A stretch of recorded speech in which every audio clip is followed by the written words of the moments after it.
लोग क्लास मिला कि नहीं?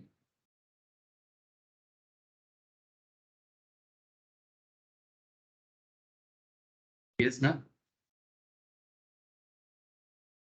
स्टार्ट हो गया है ना संवाद?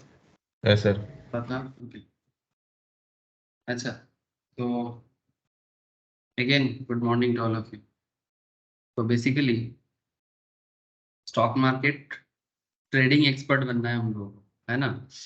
तो एज ए ट्रेडर दो इम्पोर्टेंट चीज होता है। एक, आपको रेगुलर मार्केट के साथ एट पर होने के लिए टेक्निकल एनालिसिस का नॉलेज का जरूरत होता है। एंड एज ए ट्रेडर, अब एज ए मतलब as a intraday trader technical analysis enough होता है, बट फिर भी जैसे कि आप लोगों को पता है, ये जो पर्टिकुलर जो क्लास एवरी ट्यूसडे से फ्राइडे का जो कॉन्सेप्ट अभी चलेगा, इसमें हम लोग फ्यूचर एंड ऑप्शंस मतलब इक्विटी एंड डेरिवेटिव्स जो डिस्कशंस है, मतलब जिनका इनोवेशन का एग्जाम है उनके लिए इक्विटी डेरिवेटिव एग्जैक्टली वही चीज फ्यूचर एंड ऑप्शंस का कॉन्सेप्ट है। और ये एवरी ट्यूसडे मंगलवार को हम लोग टेक्निकल का नॉलेज लेंगे, ठीक है? बिकॉज टेक्निकल का नॉलेज रहेगा तभी जाके आप इक्विटी डेरिवेटिव को समझ भी पाएंगे और ट्रेड करने के टाइम पे भी आपको बहुत हेल्प मिलेगा। तो without technical knowledge equity derivative भी थोड़ा सा ना आधा अधूरा सा रह जाता है। तो इसीलिए एज ए ट्रेडर आपको टेक्निकल का भी नॉलेज चाहिए। अगर किसी को नॉलेज ऑलरेडी है, वो उसको ब्रश अप कर लो, तो थोड़ा रिवाइज करके अपने आप को और तंदुरुस्त बना लो। और जिसके पास नॉलेज बिल्कुल नहीं है, वो अपने आप को बना लो सर। अच्छा, तो ये एक क्लास करेंटली टेक्निकल पे डेडिकेटेड रहेगा और बाकी 3 क्लास फ्यूचर एंड ऑप्शंस पे हार्डकोर लेवल में डेडिकेटेड रहेगा, ठीक है? तो बेसिकली आज का क्लास टेक्निकल के लिए, ठीक है सर? आई होप आपको समझ में आ रहा हो, ठीक है? क्योंकि ट्रेडर बनने के लिए हमें टेक्निकल का नॉलेज बहुत जरूरी है। और ट्रेडिंग कॉन्सेप्ट में फ्यूचर एंड ऑप्शंस का नॉलेज रहेगा तो आप एक्सपर्ट ट्रेडर बन पाएंगे, और टेक्निकल का नॉलेज रहेगा तो आप ईच एंड एवरी एंगल से ट्रेडिंग को समझ पाएंगे। तो इसीलिए एक क्लास ट्रेडिंग के नाम पे टेक्निकल एनालिसिस को देना पड़ेगा सर, एटलीस्ट, ठीक है? ऐसे कंपैरेटिवली टेक्निकल एनालिसिस का जो सिलेबस है वो थोड़ा सा छोटा है इवन। और एक बात बोल देना चाहता हूँ सर, आप में से जो लोग इक्विटी डेरिवेटिव का एग्जाम के लिए रेडी हो रहे हो, दैट मीन्स एनआईएसएम के लिए, वो तो करेगा ही। अच्छा, टेक्निकल का अलग कोई एग्जाम होता है क्या? यस सर, इसका भी एग्जाम आप लोग दे सकते हो। जिनको मार्केट में जॉब का जरूरत है उनके लिए बोल रहा हूँ।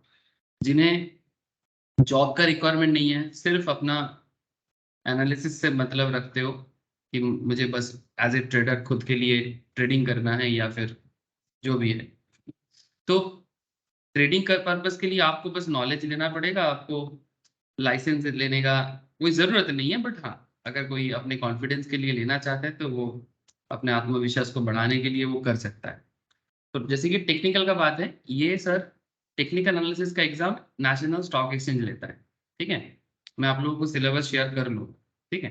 तो national stock exchange technical analysis का एग्जाम भी लेता है, और जिसका नॉलेज आपको बहुत हेल्प करेगा, और एनएसी का लाइसेंस भी आपको मिलेगा, ठीक है?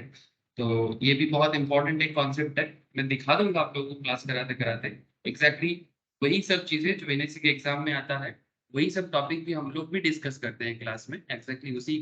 एनएसी से ही तो सब कुछ चल रहा है ना सर, तो एग्जैक्टली उसी हिसाब से मैं आपको बता दूँ, ठीक है? तो वही चलेगा, ठीक है? जैसे चलो मैं दिखा देता हूँ आपको, एक सेकंड। इवन आप लोग भी डाउनलोड कर सकते हो, मैं वो भी दिखा देता हूँ। ऐसे हम लोगों का जो मटेरियल है वो आपके सामने स्क्रीन में है, यहीं से हम लोग पढ़ेंगे, क्या क्या चैप्टर कवर करेंगे पूरा यहाँ पर बोला हुआ है। अच्छा, स्क्रीन शेयर है ना सर आप लोगों के साथ? मुझे एक बार बता देता। हाँ सर। टेक्निकल का एनआईएसएम का भी एग्जाम होता है। एनआईएसएम में जो रिसर्च एनालिस्ट प्रोग्राम है या पोर्टफोलियो मैनेजमेंट सर्विस का जो प्रोग्राम है, जो बहुत वाइटल है सर, ये दोनों जगह में आपको टेक्निकल का एग्जाम लिया जाता है। एक रिसर्च एनालिस्ट प्रोग्राम का पार्ट है सर, और एक है आपका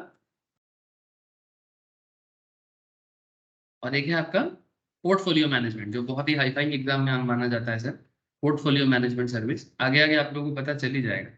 और ये जो मैं आपको अभी दिखा रहा हूँ, ये है आपका नेशनल स्टॉक एक्सचेंज का टेक्निकल एनालिसिस का मॉड्यूल। आई होप आप लोगों को नजर आ रहा है। अगर मैं इसको जैसे आप देख सकते हो, सर्टिफिकेशन वैलिडिटी 5 साल का है, ठीक है। 120 मिनट का एग्जाम है, जैसे नॉर्मली एनआईएसएम का एग्जाम जिस तरह से होता है, एग्जैक्टली उसी तरह का एग्जाम कॉन्सेप्ट है। अगर मैं कोर्स आउटलाइन को डाउनलोड करता हूँ तो जस्ट वही चीज़ है, आप देख सकते हो, आप लोगों को दिखाई दे रहा होगा, ठीक है। ये आपका टेक्निकल एनालिसिस का जो मॉड्यूल है, जो नेशनल स्टॉक एक्सचेंज का कोर्स स्ट्रक्चर है, ठीक है। इसमें वही introduction to technical analysis, okay. ये चीज़ मैंने लास्ट दिन थोड़ा सा बताया था, आज बाकी कुछ बताऊंगा थोड़ा सा, ठीक है। उसके बाद ये इंट्रोडक्शन में अभी बात चल रहा है सर, हम लोग कुछ कवर नहीं किए, जस्ट इंट्रोडक्शन लेवल में ही बातचीत कर रहे हैं अभी, ठीक है। अच्छा क्योंकि ये जो सेशन है, ये जो पर्टिकुलर बैच है, ये तो अभी अभी स्टार्ट हुआ है। फिर आता है sir candle charts, okay. Candle charts में वही सब कैंडल चार्ट्स जो हम लोग पढ़ेंगे डिटेल्स में, ठीक है। Hammer, hanging man, shooting star, multiple candle sticks, single candle sticks, ठीक है। फिर पैटर्न स्टडी का कॉन्सेप्ट है, ठीक है। रेजिस्टेंस लेवल का, सपोर्ट लेवल का, फिर आपका हेड एंड शोल्डर कॉन्सेप्ट क्या है, डबल टॉप डबल बॉटम क्या है, गैप थ्योरी क्या काम करता है, मेजर इंडिकेटर्स, ठीक है। मार्केट में अलग अलग इंडिकेटर्स होते हैं, मैं आप लोगों को सब चीज़ प्रैक्टिकली दिखाऊंगा, कैसे यूज करना है, किस तरह से यूज करना है, ठीक है। कैसे, मतलब क्यों यूज करना है, इंडिकेटर कब काम करते हैं, क्या सिर्फ बहुत लोगों को ऐसा लगता है कि ओनली इंडिकेटर इज देके ही मार्केट में ट्रेड कर लेगा, but indicator is not enough, ठीक है। अगर आपको चार्ट पैटर्न का नॉलेज नहीं है ना, तो सिर्फ इंडिकेटर से आप कुछ नहीं कर सकते। इंडिकेटर एक हेल्पिंग हैंड होता है मार्केट में, जो आपका ट्रेड को थोड़ा सा बूस्ट करता है, आपका ट्रेड का जो डिसीजन होता है उसे बूस्ट करता है। मैं आपको बताता हूँ कि टेक्निक इंडिकेटर कैसे काम करता है, वो भी बता दूंगा आपको, ठीक है। थोड़ा सा रुक जाओ। फिर जैसे उसके साथ साथ ऑस्किलेटर का कॉन्सेप्ट आता है सर, आरएसआई का कॉन्सेप्ट आता है, एमएसीडी का कॉन्सेप्ट आता है, मूविंग एवरेज मार्केट किस तरह से मूव कर रहा है। अब सोचो आप कि अगर आप ट्रेडर बन रहे हो, ठीक है, आपको इक्विटी डेरिवेटिव का या फ्यूचर एंड ऑप्शंस का नॉलेज आप ले रहे हो, और आपको मार्केट में टेक्निकल लेवल में मार्केट किस तरह से परफॉर्म कर रहा है, मतलब बेसिकली मैं जो बात कहना चाह रहा हूँ वो ये है सर।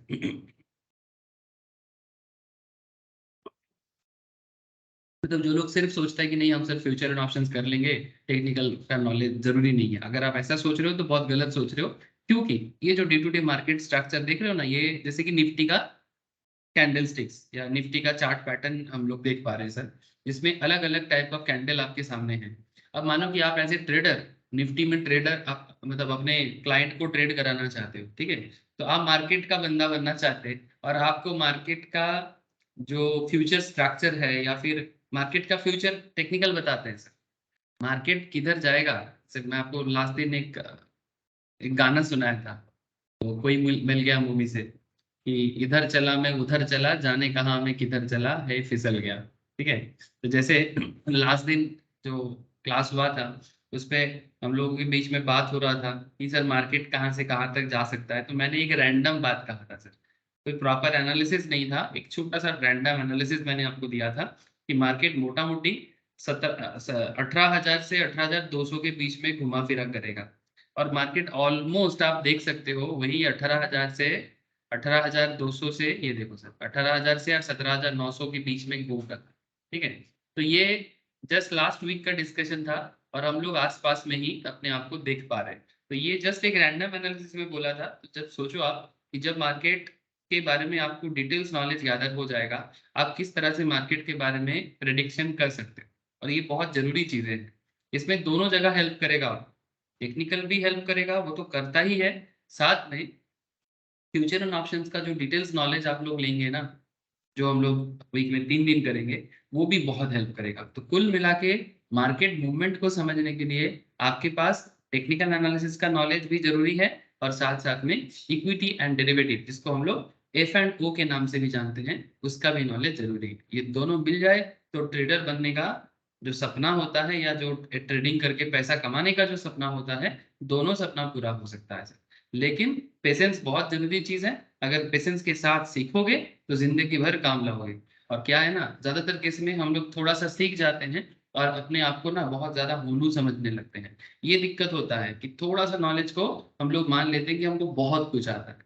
अब यही चक्कर में मैं बहुत सारे ट्रेडर को मरते हुए भी देख रहा हूँ, मरते हुए इन द सेंस, मतलब उनको वो लोग इतना अपने आप को फील कर रहा है, अरे मेरे को सब आता है, ये सब तो हम कर लेंगे, ये कर लेंगे, वो कर लेंगे, ये उखाड़ लेंगे, वो उखाड़ लेंगे।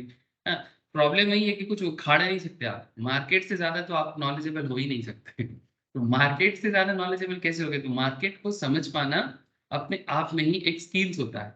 तो आप मार्केट के साथ साथ चलो, मार्केट को कोशिश करो जानने का।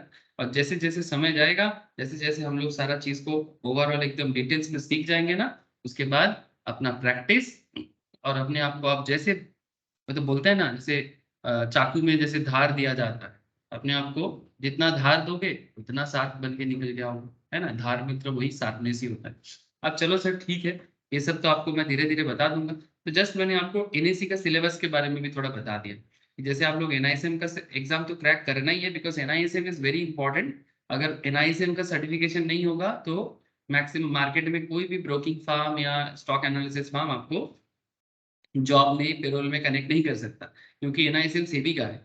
एनएससी का भी एग्जाम बहुत जरूरी है, एनएससी रिलेटेड जो भी ब्रांचेस है वहां पर जाने के लिए। तो टेक्निकल का एग्जाम आप एनएससी के लिए देना, और इक्विटी डेरिवेटिव का एग्जाम आप लोग एनआईएसएम के लिए देना, ठीक है।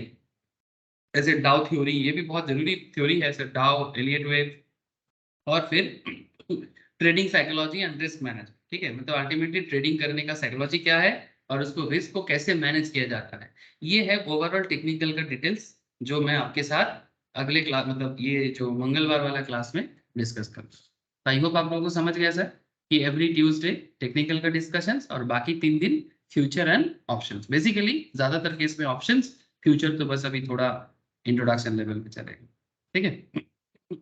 और ये मैंने नोट्स जो है सर, यहाँ से आप लोग जो देख सकते हो वही चीज मैंने थोड़ा सा अपने हिसाब से सजा के रखा। जो एनएससी का सिलेबस है वही है, जो एनएससी का सिलेबस है वही है, ठीक है, बस थोड़ा अपने हिसाब से सजाया गया है। ओके सर, समझ में आया? संपत, इनकी, विश्व, चौथा। हाँ yes sir. Sir. Okay sir. अच्छा, तो जैसे अभी बात कर रहा था आपके साथ कि ये इसके इसके टेक्निकल का मैंने इस पर्टिकुलर सेशन में एक एक क्लास लिया सर, ठीक है। इससे पहले हम लोगों ने एक क्लास कंप्लीट किया, जिसपे मैंने ज्यादा डिटेल्स नहीं, बस इतना बोला था कि टेक्निकल होता क्या है। अगर किसी का मिस है तो प्लीज मेरे से कलेक्ट करना, ठीक है। क्लास का लिंक लेके एक बार जरूर देख लेना सर, कि एक टेक्निकल एनालिस्ट को क्या सोचना चाहिए, मतलब बेसिकली टेक्निकल एनालिसिस है क्या। मैं बस इतना कहा था। अब इसको बताने के लिए मैंने कुछ special type of examples create किया था कि व्हाट इज टेक्निकल एनालिसिस। तो उसमें एक एनालॉजी यूज किया था, मैं थोड़ा सा याद दिलाता हूँ, जो लोग क्लास किया है ठीक है, जो नहीं किया उनके लिए बता रहा हूँ कि टेक्निकल एनालिसिस क्या है। तो it's like it's a trend pattern. Technical analysis is a trend pattern. Basically market को एनालिसिस करने का दो पैटर्न होता है, आपको बता दूं। मार्केट को एनालिसिस करने का दो पैटर्न होता है। एक पैटर्न का नाम है टेक्निकल एनालिसिस, दूसरा पैटर्न का नाम है फंडामेंटल एनालिसिस। बात को समझे सर, ठीक है। मार्केट को एनालिसिस करने का दो कॉन्सेप्ट है, one is called technical, another is called fundamental. अब आपके मन में चल रहा होगा कि सर टेक्निकल एनालिसिस कैसे बना जाता है और फंडामेंटल एनालिसिस कैसे बना जाता है। तो ये कॉन्सेप्ट को समझाने के लिए मैंने एक एग्जांपल या एक एनालॉजी का यूज किया था। जैसे मानो, एक छोटा सा एग्जांपल लेता हूँ। अगर मैं आपको मार्केट में कंपनी का थोड़ा लिस्ट दिखाऊं, आप लोग उस लिस्ट दिख रहा है सर? आप जरा देखो यहाँ पर, हल्का सा मैं ज्यादा डिटेल्स में ही दिखा रहा हूँ, थोड़ा सा देखो। यहाँ पर बहुत सारा कंपनी का लिस्ट बना हुआ है, ठीक है। इसको स्क्रिप्ट बोलते हैं, स्टॉक चार्ट्स, ठीक है। अगर आप देखोगे तो एक एक स्क्रिप्ट में करीब करीब 50 कंपनी का लिस्ट है, ठीक है। ये जस्ट आप साइड में देख सकते हो, Britannia, Titan, Havells, Pidilite, page industry, Biocon, Kotak, ऐसे बहुत सारा है। कुल मिला के एनएससी एंड बीएससी मिला के, ऐसे देखो क्या होता है कि जब भी कोई कंपनी के बारे में हम लोग बात करते हैं, आप देखेंगे कि वो कंपनी, जैसे मैं अगर यहाँ पर बाई करने के लिए बटन दबाऊं तो यहाँ पर एनएससी दिख रहा है, ठीक है। तो इसको चेंज करके बीएससी भी किया जा सकता है, हम चाहे तो बीएससी से भी परचेस कर सकते हैं, ट्रेड कर सकते हैं। एनएससी के थ्रू से भी हो सकता है, बीएससी के थ्रू से भी हो सकता है। ये देखो आपको बटन दिख रहा है सर, एनएससी बीएससी का, देखो अलग अलग बटन दिख रहा है, और दाम में भी हल्का सा फर्क नजर आ रहा है। हेलो, क्या आप लोग देख पा रहे हो सर? इनकी दिख रहा है कि नहीं दिख रहा है आपको, बोलो। Yes sir. है ना। तो इसका मतलब क्या है, एक ही कंपनी, हाँ हाँ बोलो सर बोलो। बोल दीजिए बीएससी का दाम कम है। हाँ थोड़ा सा फर्क होता है, इसका भी एक अलग खेल खेला जाता है सर, उसको आर्बिट्रेज बोलते हैं। कि मतलब आप एक एक्सचेंज से खरीद के दूसरे एक्सचेंज में बेच देना। ये आर्बिट्रेज का मार्केट में बहुत बिजनेस चलता है। आर्बिट्रेज मतलब जहां मार्केट में दाम कम है वहां से बाई करके जहां ज्यादा दाम है वहां सेल कर लो, और बीच का जो डिफरेंस है उसमें कमाओ, लेकिन हाँ बहुत ह्यूज मनी का जरूरत होता है, तब जाके आपको कुछ प्रॉफिट नजर आता है। This is called arbitrage concept, I will discuss. Arbitrage बताऊंगा सर, ठीक है, कि कैसे हम लोग सस्ता मार्केट मतलब बीएससी में सेम सेम प्रोडक्ट, ब्रिटानिया का शेयर बीएससी में बाई करके एनएससी में सेल करना है, या फिर ऐसा नॉट जस्ट शेयर के केस में होता है, इवन आप इंडियन मार्केट से गोल्ड खरीद के इंटरनेशनल कोई दूसरा मार्केट में गोल्ड को बेच सकते हो। मतलब basically that is not a physical gold, that's a virtual gold. बताऊंगा सर कैसे होता है, आपको बाद में बताऊंगा कि आर्बिट्रेज का खेल होता है। अब बात है सर कि ये जो आपको मैं एक कंपनी का बता रहा हूँ, जो दोनों एक ये ब्रिटानिया कंपनी आपको बीएससी में भी नजर आ रहा है, आपको एनएससी में भी नजर आ रहा है। सिमिलर कॉन्सेप्ट में कंपनी सिर्फ बीएससी और एनएससी मिला के इंडिया में करीब 7,000 के आसपास कंपनीज है। बीएससी में करीब 5,000 के आसपास, approx 5,000 and more, and NSC में 2,000 एंड मोर कंपनीज लिस्टेड है। तो अब क्वेश्चन इज दैट, क्या इंडिविजुअली 7,000 कंपनी को चेक करना, मतलब किस कंपनी में आपको पैसा लगाना है और फिर ट्रेड लेना, is it really possible sir? एक एक करके 7,000 कंपनी को डेली चेक करना और उसमें ट्रेडिंग करना, is it really possible? Do you think that? आपको लगता है कि ये संभव है? सर 10 कंपनी को चेक करना माथा खराब हो जाता है, 10 से 15 कंपनी रेगुलर बेसिस में ट्रैक करना, 7,000, तो ये बहुत ही एक ट्रबल सम काम है। तो वो टेक्निकल एनालिसिस थोड़ा अलग बात करता है, मतलब टेक्निकल और फंडामेंटल का बेसिक जो डिफरेंस है, आप अगर उसको समझ पाओगे तो आपको समझ में आ जाएगा। टेक्निकल ना बेसिकली ट्रेंड को देखता है, मतलब किस में वॉल्यूम ज्यादा है, कौन से पर्टिकुलर स्टॉक में अच्छा ट्रेड हो रहा है, वॉल्यूम अच्छा हो रहा है, तो जहां पर लोग ज्यादा है, ठीक है, वहां पर चले जाएंगे। इसको एग्जांपल देने के लिए मैंने एक एग्जांपल दिया था, आई थिंक चौथा थे क्लास में, चौथा को याद होगा। कि एग्जाम्पल ऐसा था, मानो कि आप एक न्यू सिटी में या न्यू कंट्री में आप विजिट किए, आपको वहाँ का खान पान पता नहीं सर, मतलब क्या फूड मिलता है उस पर्टिकुलर कंट्री में, you don't know. For example आप ऐसे ही घूमते घूमते, आजकल बहुत सारे ब्लॉगर्स है ना सर, वो अचानक अचानक कहीं का कहाँ कहाँ पहुंच रहा है सर, हाँ, वहाँ पर वो उसको होस्ट मिल जाता है। आप लोग आजकल एक चल रहा है सर, यूट्यूब में देखता हूँ मैं कभी कभी कि इंडिया से कोई ब्लॉगर अफ्रीका पहुंच रहा है sir, ठीक है, जैसे एक एक ब्लॉगर है टूर बासु बोल के, मैं देख रहा था उनको कुछ दिन से। तो वो अलग अलग अफ्रीकन नेशन में विजिट कर लेता है, और अफ्रीकन नहीं, रशिया वगैरह भी विजिट किया है, तो वहां जाके खाएगा क्या? The big question is that, जैसे मानो अचानक से आप यहाँ पर कैमरून में पहुंच गए। अब the big question is that, ये कैमरून का लोग क्या खाता है, आपको पता नहीं, क्या खाने में दे देगा, यू डोंट नो। ठीक है, जैसे भारत में क्या है ना, हम लोग थोड़ा रेस्ट्रिक्टेड वे में खाना खाते हैं, स्पेशली नॉनवेज खाना। वेजिटेबल खाने में, मतलब वेजिटेरियन खाने में दिक्कत नहीं होता, बट नॉनवेज खाने में इंडियन कल्चर में थोड़ा रिस्ट्रिक्शन है, बिकॉज हम लोग थोड़ा सा सहनशील मतलब सहनशील है सर, मतलब हम लोग थोड़ा सा कोरोना के साथ देखते हैं, हर चीज को खाना पसंद नहीं करते, और थोड़ा भगवान वगैरह ये सब भी चर्चा में आ जाता है। लेकिन क्वेश्चन इज दैट कि अगर आप एक अननोन सिटी में या अननोन कंट्री में पहुंच जाते हो, और वहाँ का फूड कल्चर का अगर आपको कोई प्रायर नॉलेज नहीं है, तो क्या खाना खाओगे? तो आप क्या करोगे? उसका लोकल स्ट्रीट फूड को चेक करने के लिए बाहर निकलोगे, और स्ट्रीट फूड में जहां पर आपको भीड़ नजर आएगा, आप सोचोगे कि शायद यही फूड अच्छा रहेगा आपके लिए, ये वन ऑफ द पैटर्न है सर। लेकिन देखो, आप एक अननोन सिटी में जहाँ स्ट्रीट फूड बिक रहा है, क्या each and every food stall में जाके आप चेक करोगे और फिर खाना खाओगे? सर ये बहुत ही, ये जो मैं आपको बोल रहा हूँ ना, each and every food street में जो भी फूड का स्टॉल है कोई भी अननोन सिटी में, उसमें ये अलग अलग फूड स्टॉल में खाना को चेक करके खाना जो होता है ना, उसे फंडामेंटल एनालिसिस कहते हैं। मानो कि कैमरून में आप पहुंच गए, आप बात मेरा समझ रहे सर? हेलो, आप लोगों को मेरा बात समझ में आ रहा है? थोड़ा डिफरेंट एग्जाम्पल है टेक्निकल एनालिसिस को समझने का, एक बहुत इंपॉर्टेंट तरीका है sir. It what is technical analysis और and what is the basic difference between technical and fundamental. तो टेक्निकल एनालिसिस में क्या होता है, मानो कि आप हम लोग अचानक मैंने कैमरन ऐसे ही अचानक से उठा लिया, जस्ट रैंडम पिक। तो कैमरन में मानो 100 फूड स्टॉल है, कैमरन के कोई भी बिग सिटी में मानो 100 फूड स्टॉल है।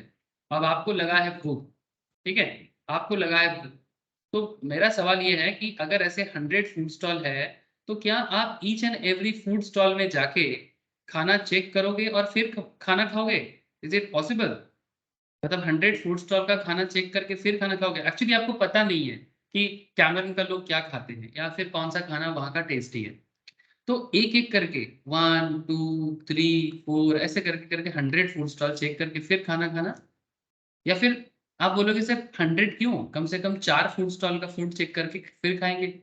सर ये जो आपने 4 फूड स्टॉल का फूड चेक किया और फिर खाया, इसे टेक्निकल नहीं, इसे फंडामेंटल कहते हैं।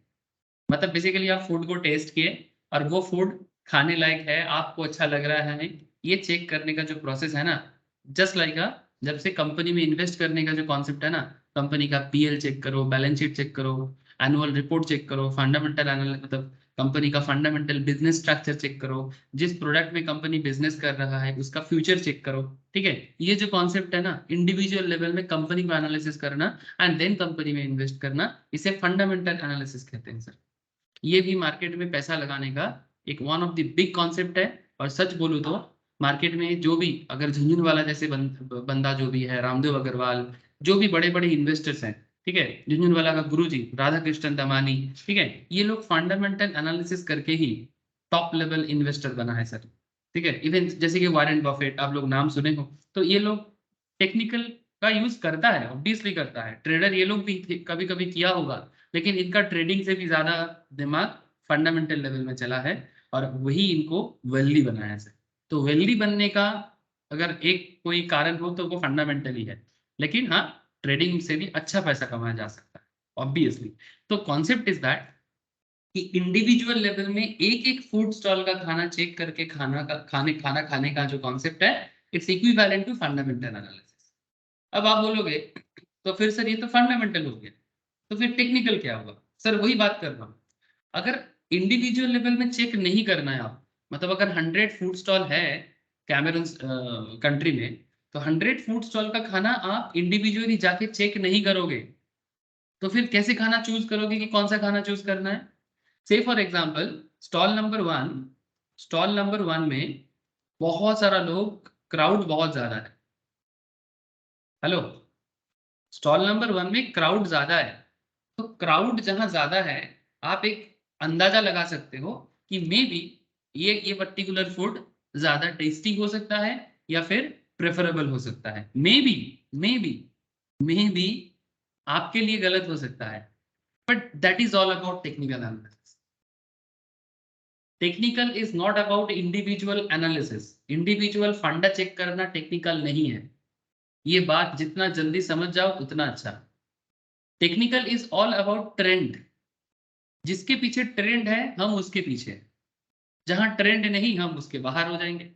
मतलब जहां भीड़ होगा हम पर्टिकुलर वो स्टॉक में ट्रेड करेंगे, जिसमें अब इसमें मार्केट स्ट्रक्चर में क्या बोलते हैं? वॉल्यूम। मार्केट स्ट्रक्चर में बोलते हैं volume. Future and option concept में बात करो तो बोलते हैं ओपन इंटरेस्ट। जिसका ओपन इंटरेस्ट जितना हाई होगा उसमें ट्रेडिंग ज्यादा सक्सेसफुल माना जाता है। जिसमें वॉल्यूम ज्यादा रहेगा उसमें ट्रेडिंग ज्यादा मतलब वैल्यूएबल माना जाता है, ज्यादा लिक्विड माना जाता है। अब पसंद हो ना हो डजेंट मैटर, ट्रेंड जहां हम वहां। तो टेक्निकल एनालिसिस एक ओवरऑल ट्रेंड पे बात करता है। ओवरऑल ट्रेंड पे, जिधर ट्रेंड है, जिस पर्टिकुलर स्टॉक के पीछे ट्रेंड है, जिस पर्टिकुलर इंडेक्स के पीछे ट्रेंड है, उस ट्रेंड के साथ चले। आपको टेक्निकल में इतना ही समझना है। और मजा का बात है, इंटरेस्टिंग फैक्ट ये है सर, मैंने लास्ट दिन इसका जो फर्स्ट क्लास हुआ था, ज्यादा लोग नहीं थे, I know that. Technical analysis का नॉलेज अगर आपके पास है, तो उस पर्टिकुलर नॉलेज से आप स्टॉक मार्केट ही नहीं, not just stock market, stock, commodity, even bitcoin. अगर आपको बिटकॉइन में इंटरेस्ट आ रहा है, ठीक है, बिटकॉइन को क्या बोलते हैं सर? बिटकॉइन का एक्चुअल नाम क्या है? बिटकॉइन तो एक कंपनी का नाम बोल दिया मैंने, क्या बोलते हैं उसको? बोलो ना। अरे बिटकॉइन को क्या बोलते हैं आप लोग? नाम तो बोलो, ओरिजिनल नाम क्या है बिटकॉइन का? Crypto crypto currency. Crypto crypto, हाँ यस सर, मैं मुझे लैंग्वेज में भूल गया था। ठीक है, क्रिप्टो करेंसी। इवन अगर आपको ये नॉलेज है तो आप क्रिप्टो में भी ट्रेड कर सकते हैं। टेक्निकल का नॉलेज यही है सर, वो ट्रेंड पैटर्न कर सकता है। ठीक है, तो आपको बस ट्रेंड के साथ अपने आप को कनेक्ट करना है, that is all about technical analysis. Okay, ठीक है, और उसी के ऊपर बेस करके एनएससी ने भी अपना सिलेबस को सिमिलर पैरामीटर में बनाया। अब हम लोगों को सीखना है सर, ये टेक्निकल क्या है और कैसे काम करता है। जैसे लास्ट दिन मैंने यही चीज बताया था कि कैसे आप एज ए टेक्निकल एनालिस्ट आपका सेटिंग एक्सपेक्टेशंस क्या होगा। इसका पहला वाला जो क्लास है मैं आप लोग को शेयर करूंगा सर। ठीक है, तो आप लोग प्लीज एक बार मस्ट गो थ्रू सर, छोड़ना नहीं सर। मैं बहुत सारा चीज बोलता हूँ, आई नो दैट, बट छोड़ना नहीं है, क्योंकि इन डेप्थ नॉलेज गैदर करना है ना, तो इससे बढ़िया चीज हो नहीं सकता। होल्डिंग पीरियड क्या है, रिस्क क्या होता है, ये सब मैं बताया था। अब अभी मैं जा रहा हूँ sir introduction to technical analysis. तो इससे पहले जो था वो बैकग्राउंड था, ऑलरेडी मैंने आपको बैकग्राउंड बता दिया कि टेक्निकल एनालिसिस है क्या। जैसे वो अननोन फूड को डिस्कवर करने का जो तरीका है, जहां ट्रेंड है हम उसके पीछे जाएंगे, इंडिविजुअली किसी को फंडामेंटल लेवल में चेक नहीं करेंगे। अगर फंडामेंटल लेवल में चेक हो जाता है तो उसे फंडामेंटल एनालिसिस कहते हैं, जिसे हम लोग मार्केट लेवल में कंपनी का ग्रोथ चेक करना, वैल्यू चेक करना, वैसा नहीं करेंगे sir. Technical is just to follow the trend, follow the. Now let's hit the technical analysis, एकदम बेसिक बात है। ठीक है, आप लोग सोच भी नहीं सकते, बेसिक बोलते बोलते कब एडवांस में पहुंच जाएंगे, आप लोग सोच भी नहीं पाएंगे। इसीलिए बस में चढ़ गए ना सर, अब बस पहुंचा देगा डेस्टिनेशन पे, बस अपने आप पे वो भरोसा रखना चाहिए। तो in our previous discussions in technical analysis, it's all about the understanding part of technical analysis. But now हम लोग क्या बात करेंगे सर, टेक्निकल एनालिसिस किस एजम्पशंस के बेसिस से चलता है। ठीक है, मतलब टेक्निकल एनालिसिस है क्या, उसी में बात कर रहे हैं सर। ठीक है, बिकॉज टेक्निकल एनालिसिस ही है जो ट्रेडर को ट्रेडर बनाते हैं। अच्छा, applications and asset types. Probably one of the greatest versatile features of technical analysis is that fact you can apply technical analysis on any asset class. दुनिया में कोई भी एसेट हो, कोई भी, जैसे कि मैं आपको बोला, चाहे वो स्टॉक मार्केट का स्टॉक हो, मतलब इक्विटी हो, चाहे वो क्रिप्टो हो, चाहे वो कमोडिटी हो, कमोडिटी जैसे कि गोल्ड, बुलियन। सर मैं आपको मतलब मार्केट दिखा रहा था ना, मल्टी कमोडिटी एक्सचेंज का, चाहे वो करेंसी हो, एनीथिंग एनीथिंग, चाहे वो डिवेंचर हो, वॉटेवर, उसमें भी ट्रेडिंग होता है। डिवेंचर में भी आप खरीद सकते हो, उसका भी मार्केट ट्रेड चलता है। तो stock, equity, crypto, commodity, currency, even real estate में भी शायद आप अप्लाई कर सकते हो, अगर रियल एस्टेट में ट्रेंड होता है। मतलब you can use technical analysis concept in any kind of asset class, but for that you just have to understand the trade pattern, the trade pattern and the trend. So TA on any asset class, as long as the asset type has historical time series, अगर हमें उसका historical time series मिलता है, historical time series data क्या होता है, historical time series data मैं आपको समझाता हूँ, बहुत सिंपल सा बात है सर। चलो दिस वन, जैसे मानो ये निफ्टी 50 का करंट मार्केट डेटा है। ठीक है, अब ये निफ्टी 50 करेंटली तो 17,900 समथिंग में जा रहा है। अब अगर आप इसका हिस्टोरिकल डेटा चेक करो, ऐसे तो आपको बहुत पुराना डेटा मिल जाएगा, 2000 में भी चले गए सर हम लोग, देखो ये 2000 का डेटा है। 2000 साल में क्या चल रहा था, 2000 को उसके और पीछे चलो, 90 कब से यहाँ पर है, कब से डेटा है सर, 90, एक मिनट, 2000, आई थिंक 2000 से ही है, या 97, 96 है। हेलो, कब से कैंडल दिख रहा है सर, फ्रॉम 1996 ऑनवर्ड्स, देखो 96, हाँ दिसंबर 96, इतने दिन से डेटा अवेलेबल है। मतलब करीब आपको आज के डेट में अगर हिसाब लगाया जाए तो करीब 26-27 ईयर्स का डेटा अवेलेबल है सर मार्केट में। मतलब इतना दिन से निफ्टी बन गया है सर, एनएसई निफ्टी को बना के रखा है और निफ्टी ट्रेड होके चल रहा है। ये देखो सर, कभी 900 का हुआ करता था, कभी 850 का, कभी नीचे गिर के 800 का निफ्टी का वैल्यूएशन था। ठीक है, ठीक है। लेकिन बात क्या है, 799 का भी निफ्टी हुआ करता था। जैसे अभी कितना चल रहा है, 18,000, 17,000, 18,000 में जा रहे हैं। तो मैं बस इतना कहना चाहता हूँ कि क्या इसका टाइम सीरीज डेटा है? यस, निफ्टी का टाइम सीरीज डेटा अवेलेबल है सर। ठीक है, और ये जो निफ्टी का टाइम सीरीज डेटा अवेलेबल है, इस पर्टिकुलर टाइम सीरीज डेटा से आप निफ्टी कब, कहाँ, कितना उठा है, कब गिरा है, इसका अगर आप नेचर को समझ जाते हो ना, आपका काम हो जाता है। मतलब निफ्टी कब बढ़ता है और कब गिरता है। और अगर आप देखोगे ना, ये ऑलमोस्ट हर बार सेम पैटर्न में, सेम पैटर्न में बिहेव करता है। लेकिन सर इसके लिए आपको इकोनॉमिक नॉलेज, आपका इकोनॉमी का knowledge, world knowledge, Indian economy, world economy, या फिर उसके ऊपर अगर आपको इकोनॉमी या वर्ल्ड इकोनॉमी या इंडियन इकोनॉमी का नॉलेज पूरा का पूरा ना भी हो, बट एटलीस्ट दुनिया में क्या चल रहा है, उसका मार्केट को क्या इफेक्ट पड़ सकता है, इसका आइडिया होना चाहिए। तब आप समझ जाओगे। जैसे कि देखो सर, बीच बीच में आपको कुछ घाई नजर आएगा। घाई समझते हो, मतलब जिसको हम लोग बोलते हैं गौड़तो। अब ये देखो, ये मार्केट में जो एक गौड़तो बना था, ये रिसेंट बना था 2020 में, जब फर्स्ट कोरोना का वेव आया था। जब फर्स्ट कोरोना का वेव आया था, मार्केट उससे पहले 12,000 में था, और मार्केट नीचे गिर के 7,000, 7,500 में आ गया था। अब सिमिलर पैटर्न पहले भी कभी हुआ है क्या, कि मार्केट चलते चलते बहुत जोर से नीचे गिरा है? सर ऐसा मुझे जितना याद है 2008-9 में हुआ था। 2008-9 में हुआ था। क्यों? आप लोग शायद सुने होंगे कि इंटरनेशनल लेवल में फाइनेंशियल मार्केट में डाउनफॉल आया था, इसको लेमन ब्रदर्स फॉल या अमेरिकन मार्केट फॉल, या फिर 2008 इकोनॉमिक क्राइसिस भी बोला जाता है। सुना है आप लोगों ने? हेलो, आप लोग सुने हो कि नहीं सुने हो? कभी सुने हो कि नहीं कि 2008 में इकोनॉमिक क्राइसिस जो आया था, लोगों का जॉब चला गया था, फाइनेंशियल कंपनी ब्रेकडाउन हो गया था। यूएस का जो फेडरल बैंक है, उसका कुछ पॉलिसी था, जॉर्ज बुश था उस टाइम पे यूएस का आपका हेड प्रेसिडेंट थे, उनके कुछ डिसीजंस के कारण बहुत बड़ा दिक्कत हुआ था। कभी क्राइसिस के बारे में बात कर लूंगा आपके साथ, बट इतना समझ लो कि ये 2020 का जो मार्केट गिरा था, उससे पहले का अगर मार्केट कभी ऐसा गिरा है तो वो 2008 में गिरा था। लेकिन वो बहुत बड़ा, मतलब उसको ग्लोबल मेल्टडाउन भी बोलते हैं। क्या बोलते हैं? Global meltdown. ठीक है, और उसका इफेक्ट भारत में भी पड़ा था, पूरा दुनिया भर में पड़ा था। और मार्केट चल रहा था। हेलो, देखो सर, मार्केट कब कब गिरा है इसका हिस्टोरिकल बस आपको कुछ डेटा में दे रहा हूँ, कि मार्केट कब कब भयंकर टाइप में गिरा, कब कब घाई या गौड़तो बनाया है। सर बंगाली में हम लोग गौड़तो बोलते हैं ना। तो 6,000 में मार्केट चल रहा था, और मार्केट नीचे गिर के 2,200 में आके गिरा था। जब आप समझ सकते हो sir, with in 4-5 months, with in 4-5 months, एक साल के अंदर मार्केट इतना नीचे आ गया था, फ्रॉम 6,000 से 2,000। जैसे कि सिमिलर पैटर्न आपको, सिमिलर इतना बड़ा जो मार्केट में डाउनफॉल दिखा गया है, वो रिसेंट ट्रेंड में अगर आप देखो, तो रिसेंट ट्रेंड में आपको 2020 में कोरोना का फर्स्ट वेव में देखा गया था।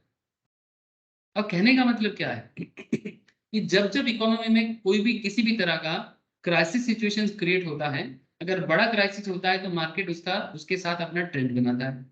अगर क्राइसिस बड़ा नहीं है तो मार्केट अप भी होता है। जब मार्केट रिकवर करता है, 2008 के बाद भी रिकवर किया है, और 2020 के बाद भी कम मार्केट ने रिकवर किया है। और आप देख सकते हो, जैसे इसके बाद जो मार्केट को रिकवरी मिला है, तो मार्केट एक पैटर्न बना, किसको वेव पैटर्न भी बोलते हैं सर, एलियट वेव का पैटर्न आगे पढ़ाएंगे आप लोगों को। एलियट वेव ने ये 3-5 मूव बताते हैं इसको, 3-3-5 मूव कैसे होता है। 3-5 move I will discuss in later classes, धीरे धीरे सब बताएंगे। सर 5-3। हाँ सॉरी, 5-3 मूव। ठीक है, तो मतलब 5 बार बढ़ेगा, फिर 3 बार नीचे आएगा। ये एक कॉन्सेप्ट में मार्केट एलियट वेव के कॉन्सेप्ट में चलता है। अब ये जो मार्केट का मूवमेंट करने का तरीका है, ये आपको समझना पड़ेगा। It's a technical part. Market कब मूव किया है, कैसे मूव किया है, कब गिरा है, कैसे गिरा है, क्यों गिरा है। और ये जो बीच में आपको जो साइडवेज मूवमेंट दिख रहा है ना, साइडवेज मतलब बहुत ज्यादा गिरा भी नहीं, मतलब कभी गिरता है, फिर उठता है, फिर गिरता है, फिर उठता है, फिर गिरता है, फिर उठता है, फिर गिरता है, फिर उठता है, फिर गिरता है, फिर उठता है।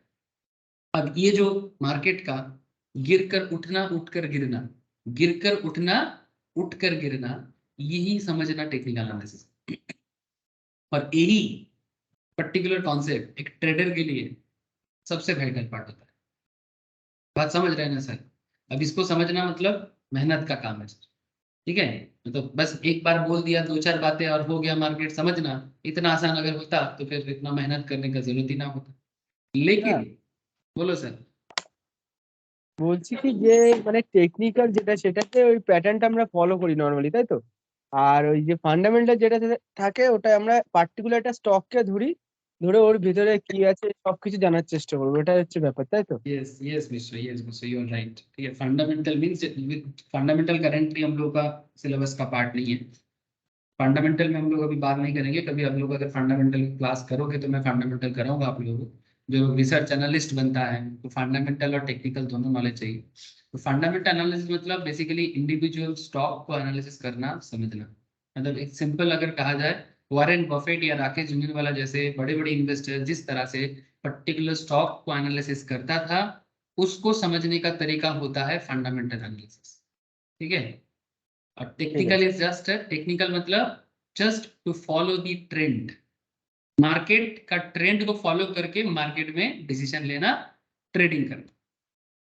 ट्रेडिंग नॉर्मली 1 मिनट से लेके ट्रेडिंग नॉर्मली कितने दिन का होता है? ट्रेडिंग नॉर्मली अगर आप चार्ट पैटर्न में ही देखोगे तो आपको दिख जाएगा। ये देखो सर, 1 मिनट से लेके 1 मंथ तक का ट्रेडिंग देखने को मिलता है। इसीलिए आपको इंडिविजुअल चार्ट का भी यहाँ पर मिनट का चार्ट भी है, 2 मिनट का है, 3 मिनट का है, 4 मिनट का है, 5 मिनट का है, 10 मिनट का है, 15 मिनट का है, 30 मिनट्स का है। अब आप बोलोगे सर ये 1 मिनट का चार्ट कौन फॉलो करता है?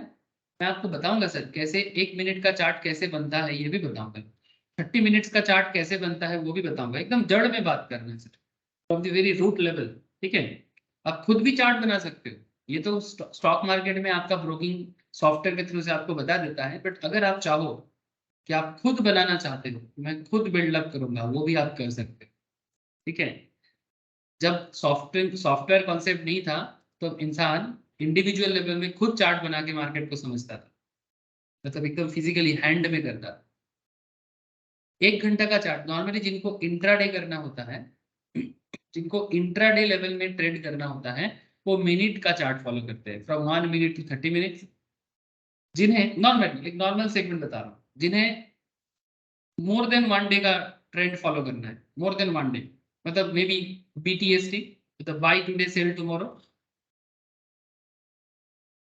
तो वो लोग ज्यादातर केस में आवरली पैटर्न फॉलो करता है। और जिन्हें स्विंग ट्रेडिंग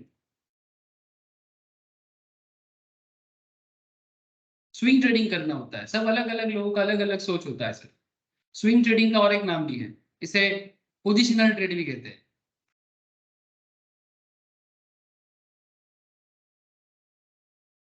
पोजिशनल ट्रेड मतलब टू वीक्स के लिए पोजीशन लेना, फिर छोड़ के चला जाना मार्केट। ये थोड़ा लंबा समय का है, मतलब इसमें थोड़ा थोड़ा लेंदी है सर।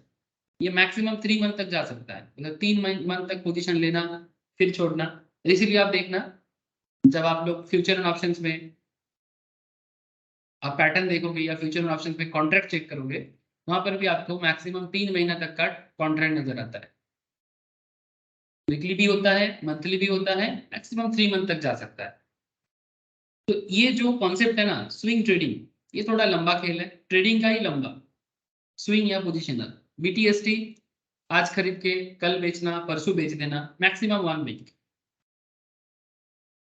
और इंट्राडे मतलब आज खरीद के आज ही बेच देना। जो लोग इंट्राडे करते हैं उसमें भी भाग है सर। इंट्राडे के अंदर भी अलग अलग टाइप ऑफ ट्रेडर होते हैं। कुछ लोग ऐसे भी हो सकते हैं जो सिर्फ मिनट का ट्रेड लेते हैं, मिनट का, मैक्सिमम 5 मिनट, इन्हें स्काल्पर कहते हैं। स्काल्पर मतलब 1 मिनट में मार्केट में जितना मूवमेंट हुआ उसके ऊपर बेस करके शॉर्ट करना या फिर लॉन्ग करना। शॉर्ट लॉन्ग का क्या मतलब होता है? जैसे मानो 17,910 में खरीदा, और ये देखो सर 17,910 से अगर मार्केट उनको लगता है कि 17,912 में जाएगा, तो जो 2% का प्रॉफिट हुआ ना, 2 रुपीज के प्रॉफिट में खेलेगा। ऑब्वियसली आप बोलोगे सर बहुत हाई कैपिटल चाहिए, yes that's true, high capital में ही खेलता है। स्कैल्पर बनने के लिए आपको शॉर्ट पीरियड ऑफ टाइम में you need a huge capital. तो जिनके पास है normally high net worth individual ऐसे ट्रेड करते हैं, रिस्की है क्योंकि 1-2 मिनट में मार्केट को समझ पाना थोड़ा रिस्की है, बट थोड़ा बहुत एक चीज है कि बहुत ज्यादा मार्केट को आप मतलब रिस्क फॉर कैपिटल पर्पस में रिस्की है। मार्केट मूवमेंट को समझना थोड़ा आसान हो जाता है बिकॉज आपका स्टॉक ज्यादा देर तक मार्केट में नहीं रहेगा ना, तो 1-2 मिनट में डिसीजन लेके ट्रेडिंग करना। बस आपका जो रिस्क है वो है कैपिटल का रिस्क, ठीक है, लेकिन ट्रेडिंग रिस्क कम है। आगे आगे बताएंगे सर, ठीक है, आगे आगे आपको बताएंगे कि क्या क्या खेल हो सकता है टेक्निकल लेवल में। वही तो डिस्कशंस करने के लिए बैठे हैं सर हम लोग। तो ये टेक्निकल नॉलेज आपको मार्केट के बारे में एकदम अंदर से स्ट्रांग करेगा सर, ठीक है। अच्छा, तो जो मैं आपको इतना देर से बोल रहा था, अब इसको थोड़ा सा बैकग्राउंड चेक कर लेते हैं। तो as a technical analyst on any asset class you can apply this. Historical time series क्या है आपको मैं बताया। Time series data in technical analysis context is information pertaining to the price variable. अब ये जो भी इंफॉर्मेशन वेरी करता है ना, इसके पीछे का मेन रीजन क्या है, मार्केट ओपन किस में होता है, हाई कहाँ तक जाता है, लो क्या है, क्लोज कितने में हुआ है, वॉल्यूम कितना जनरेट किया है, वेरी बेसिक इंफॉर्मेशन।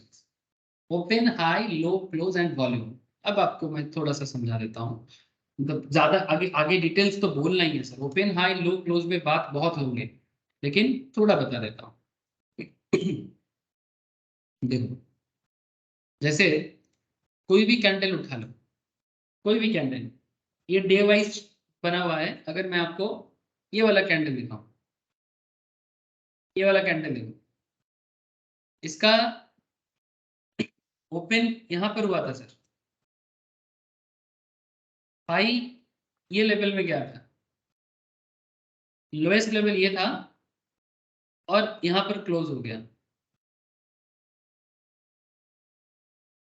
मतलब अगर मैं इसका नंबरिंग देखो, मतलब कितने में हुआ था, ओपन हुआ था ऑलमोस्ट 17,959 पे, हाई चला गया था 18,015 में, कल का बात कर रहे हैं सर, ठीक है।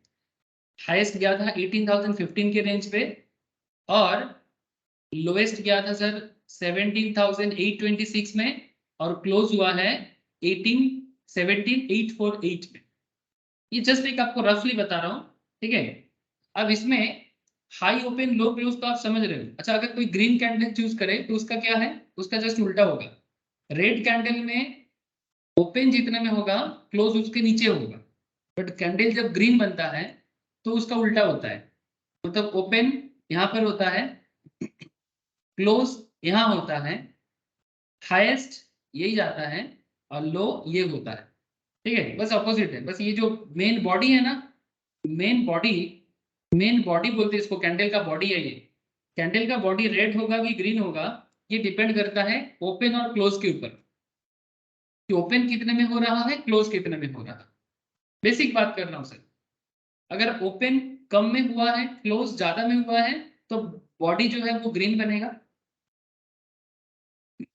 अच्छा, ग्रीन की जगह कलर चेंज होता है, ठीक है, इसका कलर चेंज हो सकता है, कोई कोई ब्लैक एंड व्हाइट भी यूज करता है, तो अभी ये व्हाइट हो जाएगा, रेड जो है वो ब्लैक हो जाता है, ऐसा भी होता है।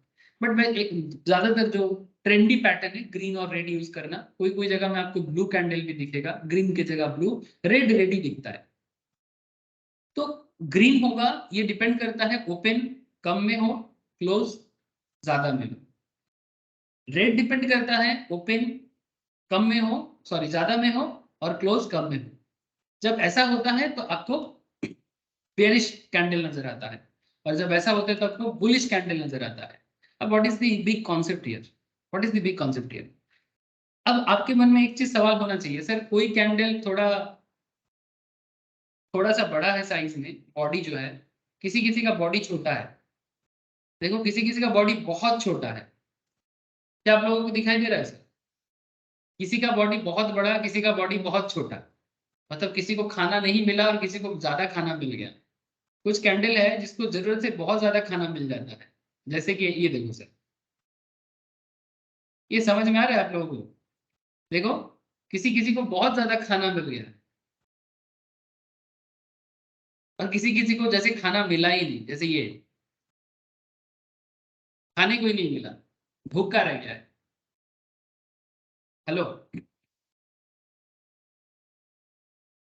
क्या आप लोग देख पा रहे हो सर?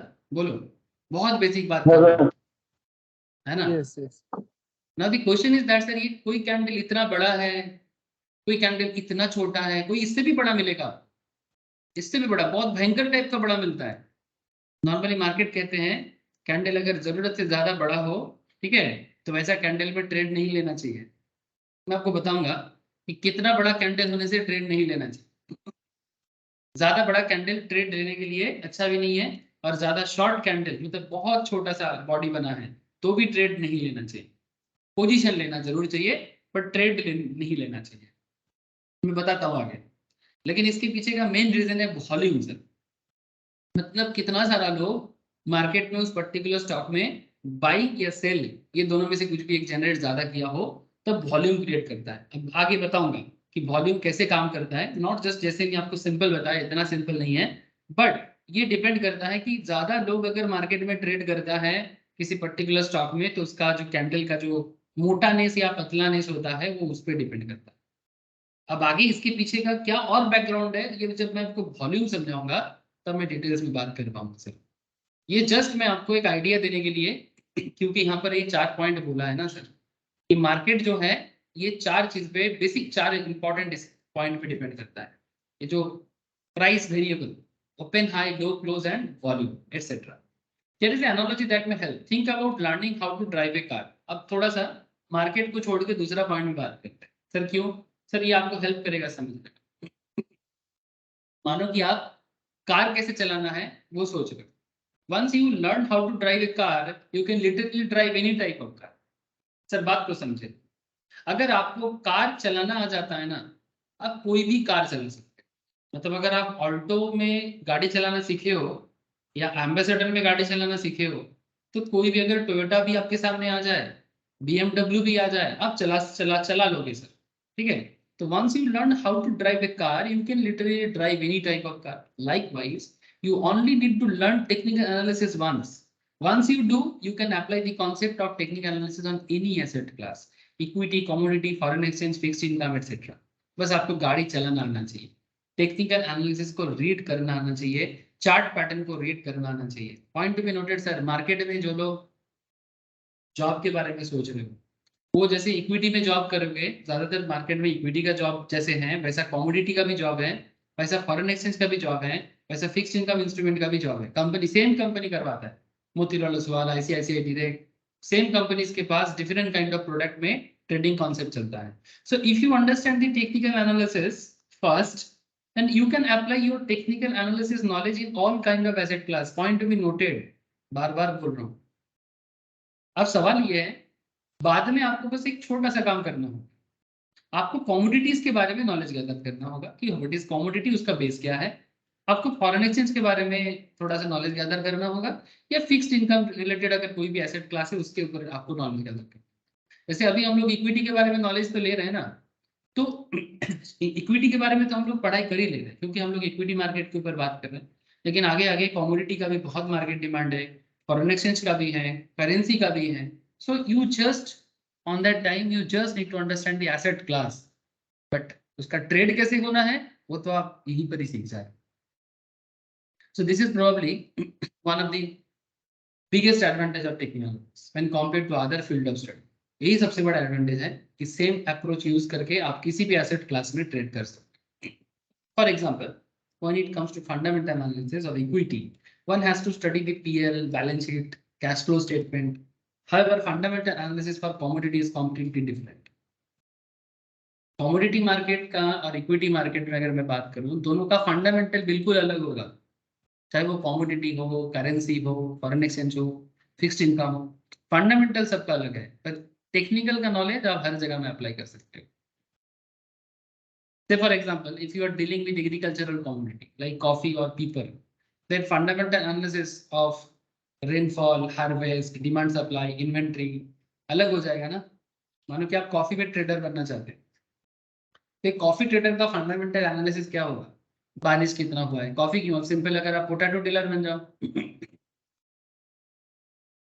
पोटैटो का दाम सस्ता पड़ेगा कि महंगा पड़ेगा, ये डिपेंड करता है कि रेनफॉल क्या है, हार्वेस्टिंग कैसे चल रहा है, मार्केट डिमांड क्या बता रहा है, मार्केट में स्टॉक पहले से कितना है, न्यू स्टॉक आएगा तो दाम मिलेगा कि नहीं मिलेगा। ये सब फंडामेंटल अप्रोच हो गया एग्रीकल्चरल कमोडिटी पे। However the fundamental of metal commodity are different, so is for energy commodity, उसका भी अलग होगा। So every time you choose a commodity the fundamentals change, but however the concept of technical will remain the same irrespective of the asset you are studying. For example, indicator or moving average, convergence divergence, RSI is used exactly the same way on equity commodity currency. चाहे equity market को understand करना चाहो, commodity को understand करना चाहो, currency को understand करना चाहो, एमएसीडी का यूज, आरएसआई का यूज, मूविंग एवरेज का यूज आपको हर जगह में मिलेगा। जैसे आपको थोड़ा सा दिखाता हूँ, यहाँ पर स्टडीज बोल के देखो एक ऑप्शन मेरे पास आ रहा है। आप जो भी ट्रेडिंग प्लेटफॉर्म यूज करोगे आपको हर जगह में ये सब नजर आएगा सर, ठीक है। तो जस्ट मैं आपको कोई भी एक टेक्निकल ट्रेंड दिखा रहा हूँ, जैसे यहाँ पर बोला था मूविंग एवरेज का या एमएसीडी का, जैसे एमएसीडी दिखा रहे हैं हम, ठीक है। तो मैं एमएसीडी में क्लिक किया तो जस्ट यहाँ पर आप नीचे देखो एक पैटर्न फॉलो हुआ है सर, एक कॉन्सेप्ट बना है, एक एमएसीडी लाइन बना है, एक रेड लाइन है, एक ब्लैक लाइन। तो basically moving average, convergence and divergence के ऊपर मार्केट का एक स्ट्रक्चर आपके सामने है। आगे पढ़ाई करना है सर इसके बारे में, एमएसीडी कैसे पढ़ा रीड करना है और एमएसीडी के ऊपर बेस करके आप ट्रेड कैसे ले सकते हो। ऐसे आपको अगर मैं यहाँ पर दिखाऊं तो यहाँ पर आपको बहुत सारा अलग अलग ट्रेंड पैटर्न नजर आएगा, बहुत सारा।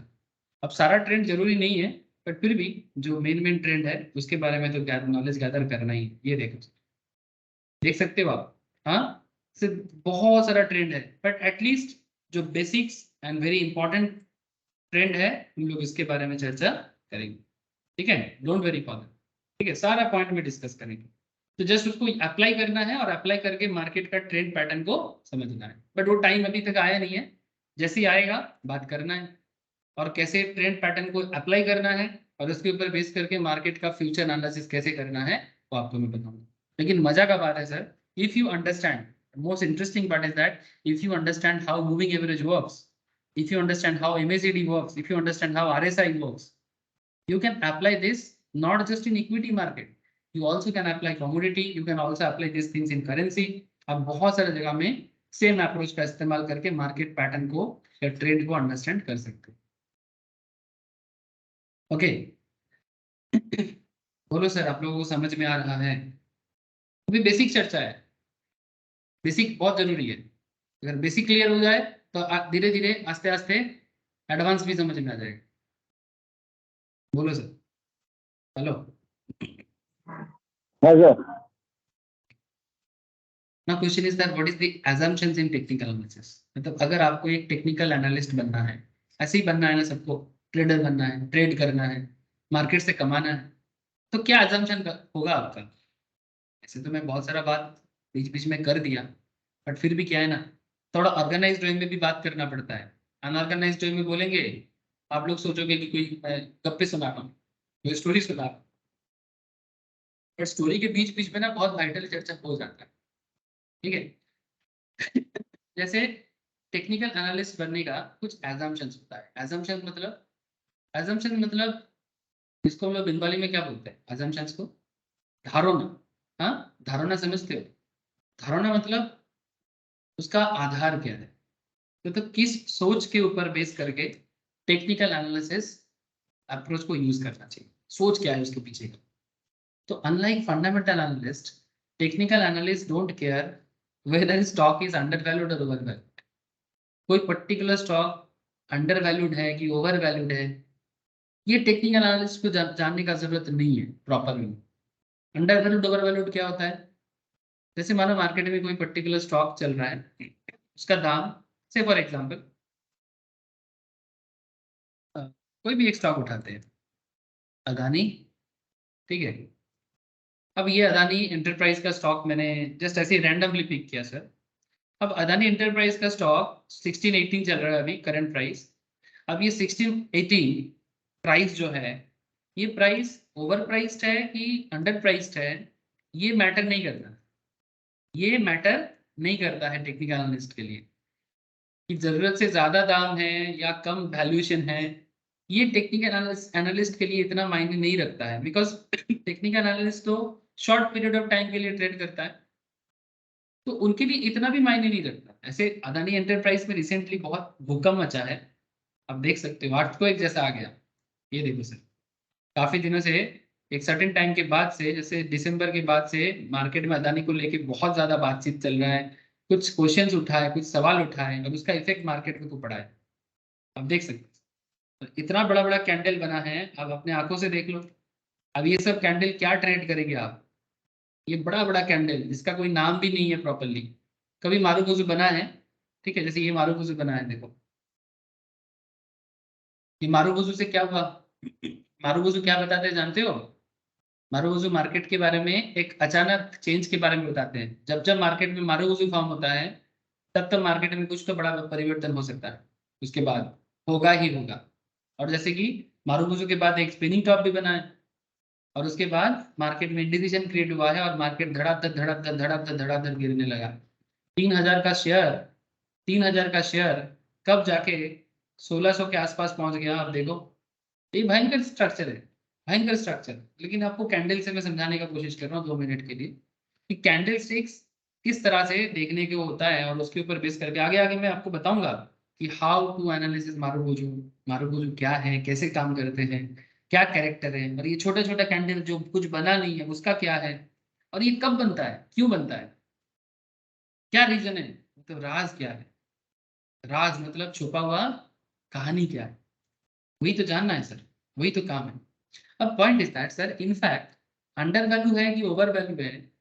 अब ये under value over value concept ना फंडामेंटल वाले देखते हैं, टेक्निकल वाले नहीं। जैसे एक सॉफ्ट एक एक एक पर्टिकुलर, आपको मैं एक एनालिटिकल पार्ट में जा रहा हूँ। टिकट टिप बोल के एक कंपनी है, ये जीरोधा का ही स्टॉक एनालिसिस का काम करते हैं सर। तो जस्ट मैं आपको एक छोटा सा चीज बता रहा हूँ, देखो ऐसे कोई भी एक स्टॉक लेता, जस्ट ऐसे ही रैंडम पिक कर रहा हूँ सर। जैसे ये मैंने आपको आईटीसी का स्टॉक यहाँ पर ले लिया,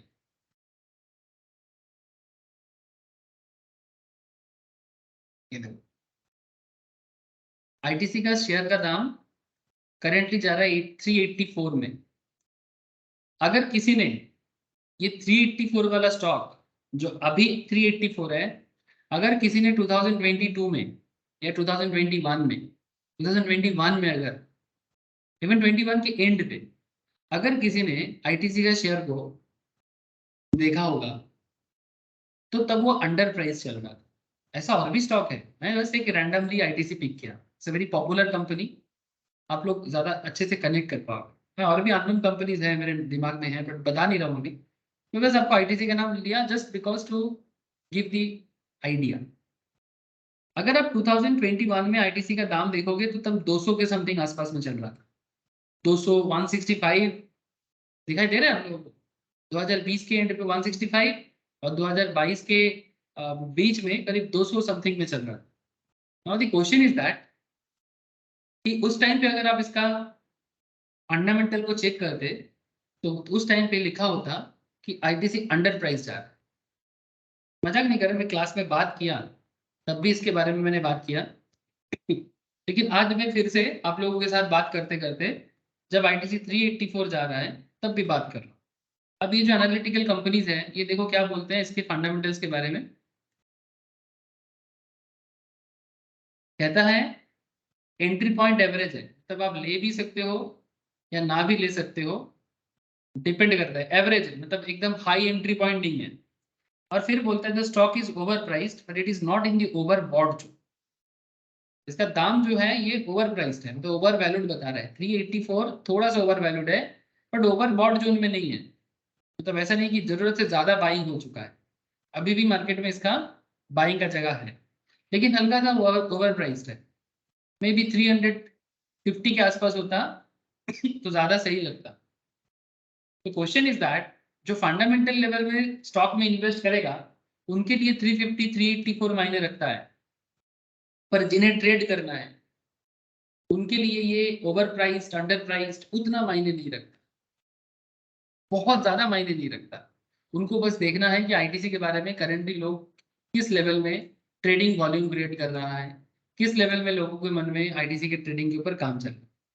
उन्हें ओवर प्राइस्ड या ओवर अंडर प्राइस्ड ये उतना मायने नहीं रखता है सर। आप लोग बात समझ पा रहे हैं sir?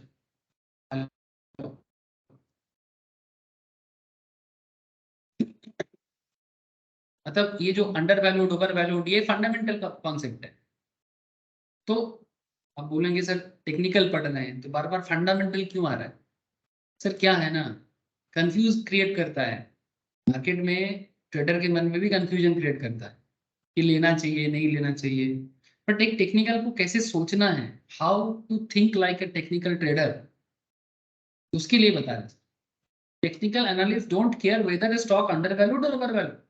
In fact, the only thing that matters is the stock past trading data, that is price and volume. ये important. And what information this data can provide about the future movement in security. और इसी के ऊपर base करके ITC में price movement volume उसी पे depend करता है कि आईटीसी के शेयर में पॉजिटिविटी है या नेगेटिविटी है, वो समझना जाए। So technical analysis is based on few key assumptions and one need to be aware of these assumptions to ensure best result. क्या है ना सर, बड़ा से बड़ा ट्रेडर जो सच में सक्सेसफुल ट्रेडिंग करता है वो ये बातें कभी नहीं भूलता। फिर मुश्किल ये होता है ज्यादातर केस में मार्केट में सीखते सीखते हम लोग कुछ स्पेशल बातें जैसे सीख लेते हैं तब हमें लगता है बेसिक से कुछ होगा नहीं। बट आप बिलीव करो, लिख के रख लो, ये जो बेसिक चर्चा कर रहे हैं ना सर, सिर्फ बेसिक नॉलेज के ऊपर बेस करके मार्केट आपको कभी ठगेगा नहीं, या ठगेगा भी तो आप अपने आप को बचा लोगे। ये बेसिक बात इतना वाइटल है। जैसे कॉन्सेप्ट है, असम्पशंस है, market discount everything, market discount everything, the how is more important than why, and price moves in trend, hello, and history tends to repeat itself. आप लोग मेरा बात समझ पा रहे हैं सर? 4 important assumptions।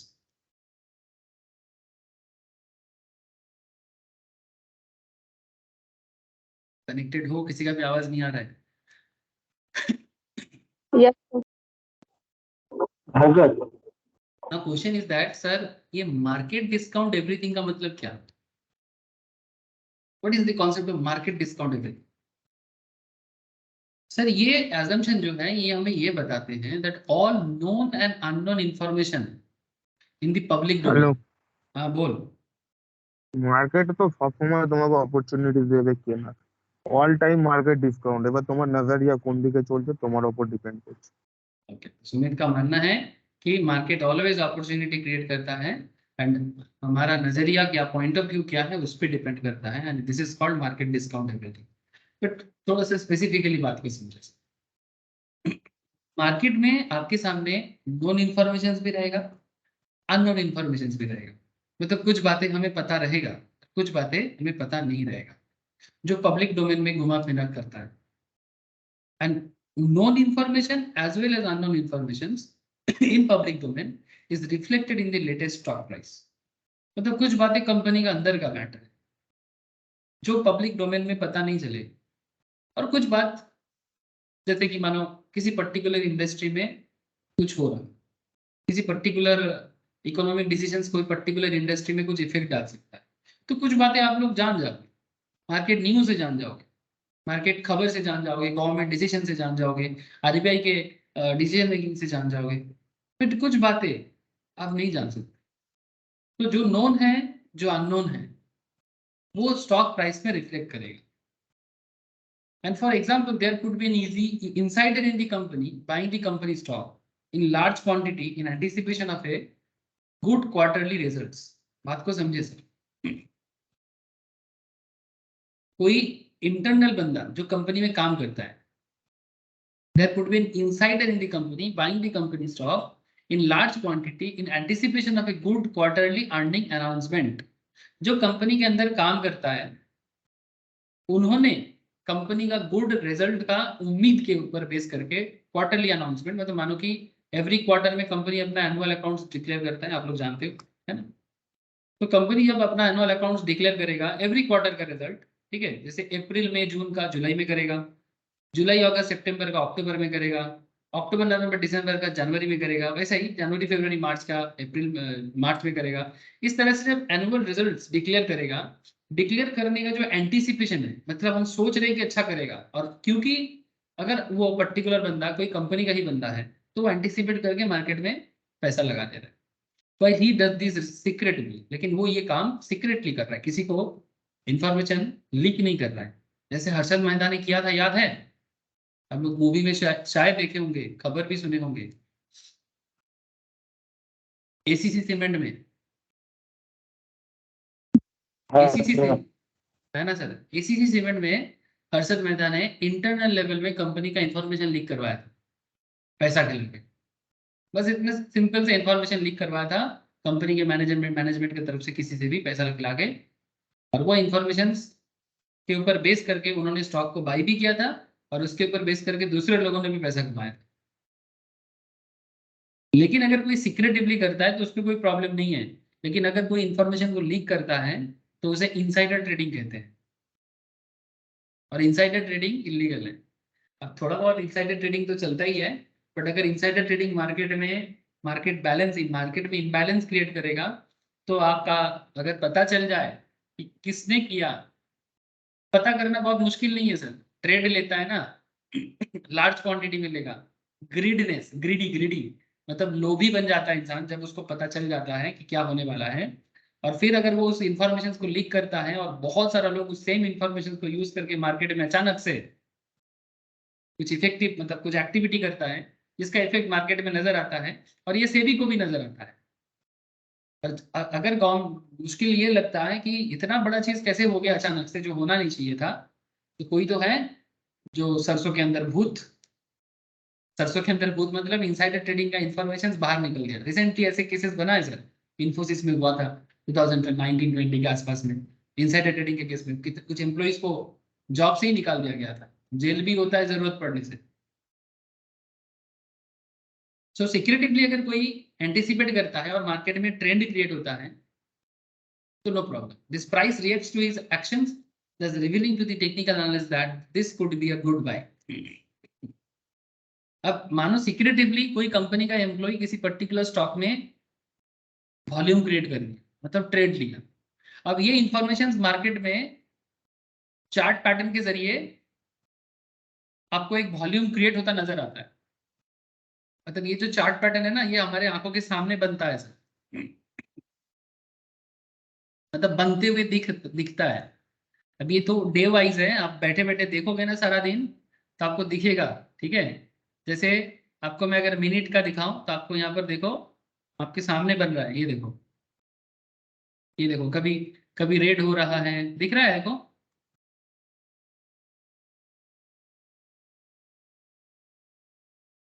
हेलो, अरे দেখা যাচ্ছে Yes, sir. है ना, ये देखो ये बन रहा है। अब ये जो बनने वाला कॉन्सेप्ट है ना, ये देखो कभी कभी बड़ा हो रहा है ना, मतलब वॉल्यूम बढ़ रहा है, और ये देखो उसके पहले यहाँ पर दो ग्रीन कैंडल फॉर्म हुआ है, तो मतलब मार्केट में एक ट्रेंड क्रिएट हुआ है, और उसी का इफेक्ट आपको यहाँ पर नजर आ रहा है, उसी का इफेक्ट नजर आ रहा है। अब ये सब चीज आगे आगे आपको मैं जब इंडिविजुअल पर्टिकुलरली जो वॉल्यूम वगैरह है, एमएसीडी वगैरह है, तब धीरे धीरे बताऊंगा कि कैसे क्या हो रहा है। और ये देखो खत्म हो गया, ये इस मिनट में कैंडल का कैरेक्टर खत्म हो गया, ये 1 मिनट का कैंडल बन गया, आपके आंखों के सामने बना, ठीक है। अब नेक्स्ट कैंडल बन रहा है, तो एक कैंडल से दूसरा कैंडल जो बन रहा है ना, उसके पीछे क्या क्या रीजन हो सकता है, क्या सच में बहुत बड़ा वॉल्यूम देखने को मिल सकता है, ये सारा इन्फॉर्मेशन, ये देखो आपको यहाँ पर सारा इन्फॉर्मेशन देखने को मिलेगा। अब आगे आगे मैं आपको दिखाऊंगा कि कैसे चेक करना है, ठीक है। अब एक साथ क्या है ना सर, बोल। স্যার বলছিলাম স্যার এই গ্রিন হচ্ছে মানে স্যার প্রফিটের দিকে মানে কোম্পানির প্রফিটের দিকে হচ্ছে বলা যায় नहीं नहीं, ग्रीन मतलब कंपनी का प्रॉफिट नहीं, ग्रीन मतलब इस पे, মানে ট্রেডিংটা বেশি হচ্ছে সেক্ষেত্রে। हाँ मतलब बेसिकली इसमें ज्यादातर बाइंग हुआ है, और आपको एक बाइंग अपॉर्चुनिटी देखने को मिला है, ठीक है। ऐसे ये कोई सिंगल एक इंडिविजुअल कैंडल है, it's not exactly a perfect candle sticks, लेकिन फिर भी एक सिंपल आपको मैं बता रहा हूँ कि अगर एक ग्रीन बना है तो पूरा ग्रीन जोन में बना है, आगे आगे बताऊंगा सर, कि कैसे चेक करना होता है, वही तो इस पर्टिकुलर क्लास का मतलब है कि कैंडल स्टिक्स को आइडेंटिफाई कैसे करना है और उसमें ट्रेंड बनेगा, पॉजिटिव ट्रेंड बनेगा, मतलब बुलिश ट्रेंड बनेगा या बेयरिश ट्रेंड बनेगा, वही तो सीखना है सर। ठीक है, थोड़ा सा रुक जाओ सर, कुछ क्लास आपको देखना सर, आप समझ जाओगे कि कब बन रहा है। ऐसे मार्केट में हर मूवमेंट में कुछ ना कुछ कैंडल बनता है, हर मूवमेंट में बनता है, तो क्या हर कैंडल में ट्रेड करें? नहीं सर, ऐसा नहीं है। Each and every candle green बनने ही ट्रेड करो, लाल बनते ही बेच दो, ऐसा नहीं होता, ऐसा नहीं होता। आपको वेट करना चाहिए सही कैंडल के लिए। अब वो सही कैंडल क्या है वो सीखना पड़ेगा, वही टेक्निकल का सबसे बड़ा काम है, वो टेक्निकल का सबसे बड़ा काम है। ग्रीन देखते ही बेस बाई कर लो और रेड देखते ही सेल कर दो, ऐसा नहीं होता। थोड़ा रुक जाओ। तो मार्केट डिस्काउंट एवरीथिंग का मतलब क्या हुआ? मार्केट डिस्काउंट एवरीथिंग मतलब what ever known and unknown information is available in the market, stock में जो प्राइस नजर आता है वो उसके ऊपर बेस करके ही होता है। मतलब अगर आपको 1608 या 1609 वॉट एवर जो भी आप देख पा रहे हो, ये जो कुछ भी हो रहा है ना, ये नोन एंड अननोन इंफॉर्मेशन से के कारण ही हो रहा है। And that's why this is called market discount everything. Market discount everything, market में जो भी प्राइस नजर आता है वो नोन कारण में भी होता है, अननोन कारण में भी होता है। एंड ये नोन अननोन सारा इंफॉर्मेशन मिलके ही मार्केट में प्रोडक्ट मतलब स्टॉक का प्राइस, निफ्टी का इंडेक्स का प्राइस एक्चुअली डिसाइड होता है। अब हमें ये नोन के साथ भी चलना है, अननोन के साथ भी चलना है। पर सर कैसे? नोन के साथ फिर भी समझ में आता है, लेकिन अननोन के साथ कैसे चले? सर वही तो सीखना है, अननोन के साथ कैसे चले। And second assumption, sir how is more important than why? Sir कैसे हो रहा है डोंट आस्क, क्यों हो रहा है मस्ट आस्क। सर ये टेक्निकल है, this is not fundamental. Fundamental में उल्टा होता है, फंडामेंटल में how is more important, sorry why is more important than how, but यहाँ उल्टा, how is more important than why. कैसे हो रहा है ये पूछो, क्यों हो रहा है मत पूछो। This is an extension to the first assumption, ये फर्स्ट assumption का एक्सटेंशन है। The technical analyst would not be interested in questioning why the insider bought the stock. Insider ने क्यों बाय किया ये फंडामेंटल वाले पूछेंगे। क्या कंपनी को कुछ ऑर्डर मिल गया, क्या कंपनी को कुछ न्यू माइन मिल गया, क्या कंपनी का कोई मार्केट स्ट्रक्चर मिल गया, क्या सच में कुछ बिजनेस आने वाला है, क्या अमेरिका इन्वेस्ट करना चाहता है, क्या चाइना का मार्केट खराब हो गया, क्या ब्राजील में अच्छा नहीं हुआ कुछ चीजें, या कुछ भी। वाई, क्यों इनसाइडर बॉट कर रहा है, इनसाइडर क्यों बाय कर बॉट कर रहा है, ये सवाल टेक्निकल पूछेगा नहीं। Why the insider bought the stock as long he knows how the price reacted to the insider action. क्यों बाय किया, टेक्निकल एनालिस्ट इसे इतना अहमियत नहीं देता है। टेक्निकल एनालिस्ट अहमियत ये देता है कि प्राइस कैसे रिएक्ट कर रहा है इनसाइडर की एक्शंस पे। क्या बुलिशनेस नजर आ रहा है, क्या बेरिशनेस नजर आ रहा है। इनसाइडर बेच भी सकता है, इनसाइडर बाय भी कर सकता है। अगर बेचेगा तो मार्केट में खून निकलेगा, अगर बाय करेगा तो मार्केट में बल्ले बल्ले होगा, लोग और अच्छा लगेगा लोगों को। जैसे अदानी वेलमर में इनसाइडर ने बेचा है, अदानी वेलमर में जैसे रिसेंट ट्रेड में देखो तो कभी इनसाइडर ने बेचा भी है, कभी इनसाइडर ने खरीदा भी है। जस्ट आपको दिखाता हूँ। अब अदानी वेलमर में बहुत सेंसिटिव चला है सर रिसेंटली, बहुत सेंसिटिव इंफॉर्मेशन चला है। जस्ट लुक एट, ज्यादा पुराना बात नहीं सर, ज्यादा पुराना नहीं है सर, मिनट का नहीं, मैं थोड़ा डे का ले लेता हूँ तो आपको समझ में आएगा। लुक एट सर, ये देखो, जब जब मार्केट में सेल क्रिएट हुआ है तब तब मार्केट में ब्लीड हुआ है, ब्लीड, ब्लड निकला है, खून निकला है, और शेयर को कहां से कहां धड़ास करके नीचे गिरा। और ये इनसाइडर ने जो किया उसका इफेक्ट है ये। अगर आप मार्केट ट्रेडर हो तो अदानी पे अगर आप नजर रखते हो, अदानी अगर आपके लिए इंपॉर्टेंट ट्रेडिंग स्टॉक है तो आपके लिए इंपॉर्टेंट बातें हैं। जब भी आपने देखा कि ये वाला कैंडल फॉर्म हुआ है, say for example just try to understand, कि कैसे मार्केट में अपने आप को बचाते हैं लोग, तो उसमें कैंडल कैसे हेल्प करता है। जब देख रहे हो आप यहाँ पर, just look at sir, just look at. अब कोई बोलेगा सर मार्केट नीचे चला गया, अच्छा लगातार 3 दिन मार्केट में इंडिसिजन क्रिएट रहा है। देखो ये February 23 है, आपको मैं 16 फरवरी देख रहे हैं सर आप, सॉरी 19 जनवरी, 19 जनवरी, फिर नेक्स्ट वाला कैंडल देखो 20 जनवरी, 21, 23 जनवरी, 24 जनवरी। सर लगातार 4 दिन, 1 2 3 4 दिन लगातार मार्केट में इंडिसिजन क्रिएट है। कुछ तो बात है, कुछ तो चल रहा है। अब अगर आप एक सच्चा ट्रेडर हो ना, आप ऐसे इंफॉर्मेशन, ये जो कुछ ना कुछ नहीं बना है, कोई कैंडल प्रॉपर्ली फॉर्म नहीं हुआ है, इसको हम लोग नॉर्मली दोजी बोलते हैं। तो दोजी कैंडल, कोई कैंडल नहीं बोलेंगे, मतलब कोई प्रॉपर बॉडी नहीं बना है, तभी दोजी है। आगे बताएंगे दोजी कैसे आइडेंटिफाई करना है, दोजी का कैरेक्टर क्या है, आई will discuss. But question is that लगातार 4 दिन दोजी बना है, तो ट्रेडर अगर लॉस कर रहा है तो कि पागल हो गया था, कुछ देख नहीं पा रहा था।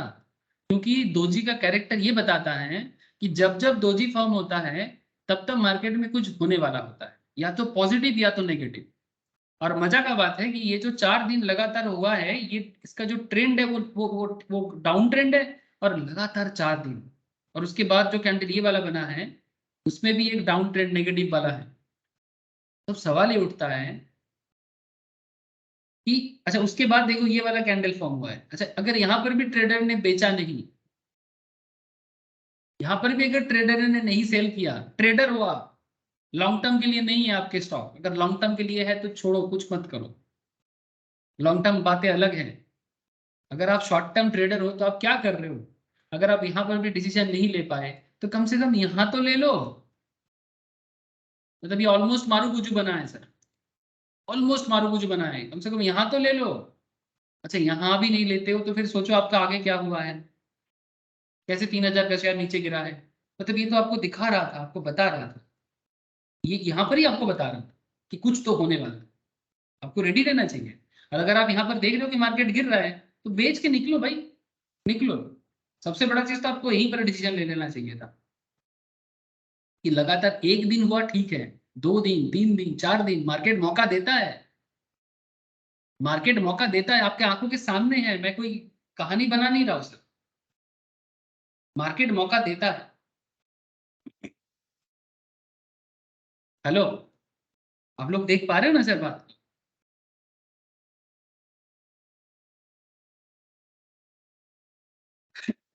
ठीक है, तो जब आप ट्रेडर हो, आपको शॉर्ट टर्म में पोजीशन लेके मार्केट में काम करना है, तो देख पा रहे हो कि आपकी आंखों के सामने डोजी बना है, तो सोचो कुछ तो करना है।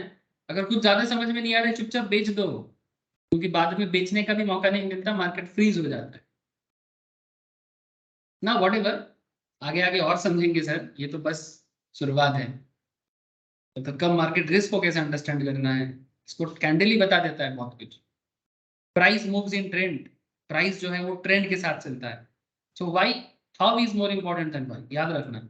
और प्राइस जो है ना वो ट्रेंड के साथ चलेगा। All major moves in the market is an outcome of a trend.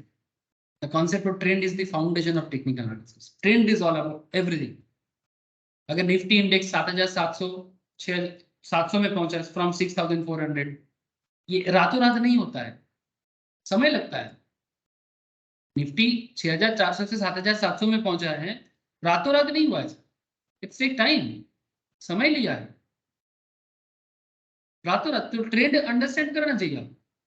यहाँ पर भी देख सकते हैं आप, मार्केट कभी कुछ दिन पहले 17,000 पे भी था, लो कैसे 17,000 के नीचे था।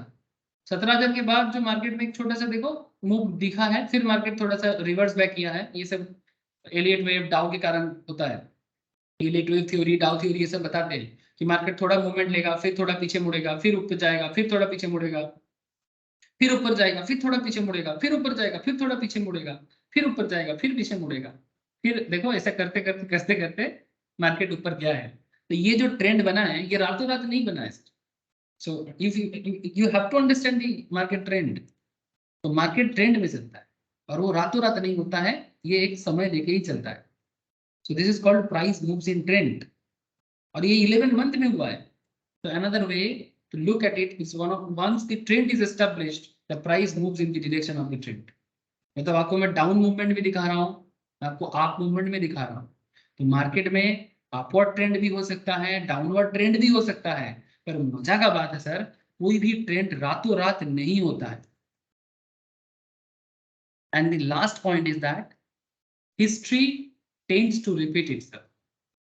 In the technical analysis context, the price trend tends to repeat itself. This happens because the market participants consistently react to price movement in a remarkably similar way.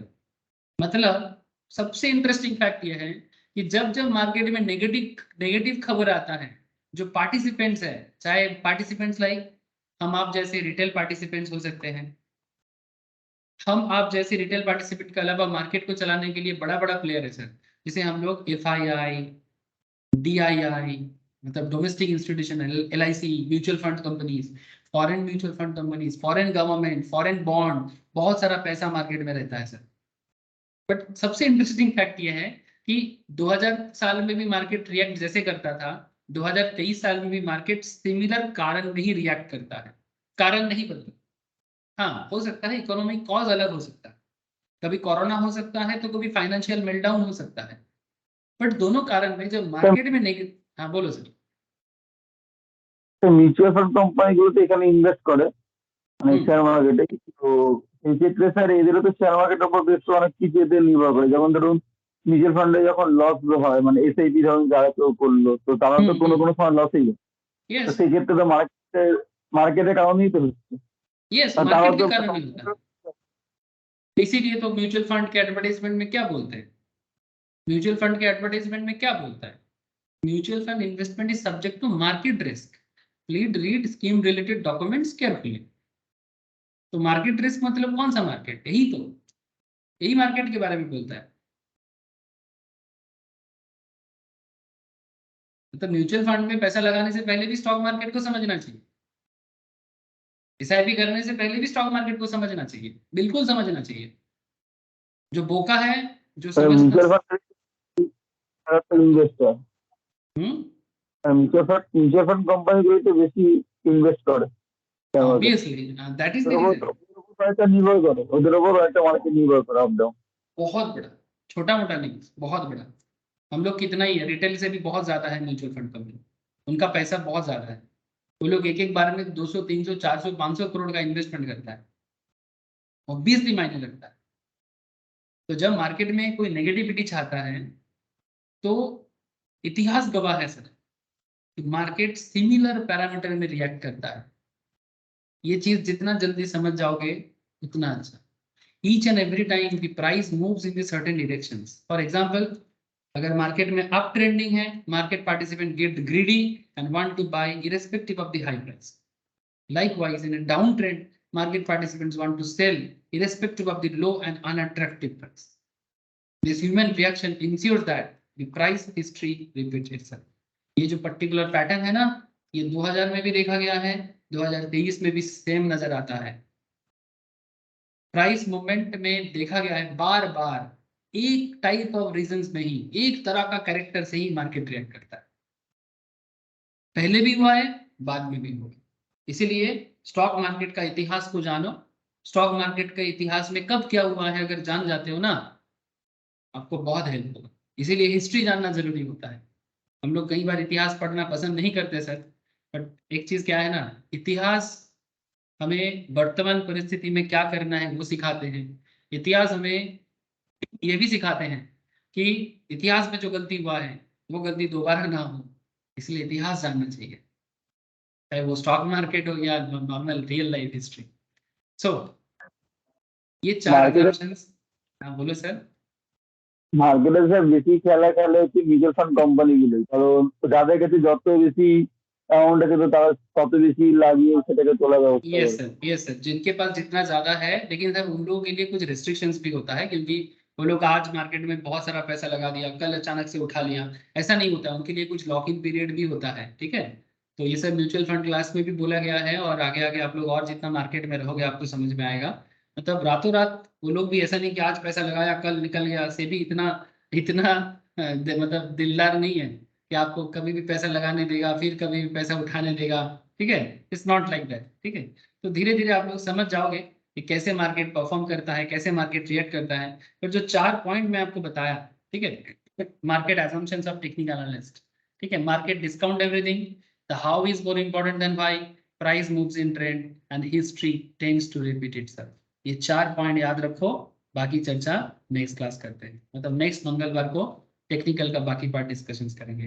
कल हम लोग इक्विटी डेरिवेटिव बात करेंगे, ठीक है। आज इतना ही रखता हूँ सर, ओके। पीडीएफ अच्छा नहीं बताइए। यस नोट्स को शेयर कर दूंगा, मैं सभी के साथ नोट्स शेयर करूंगा। Okay sir. ओके सर, ठीक है, tata, bye sir. Bye sir, bye bye. Bye sir.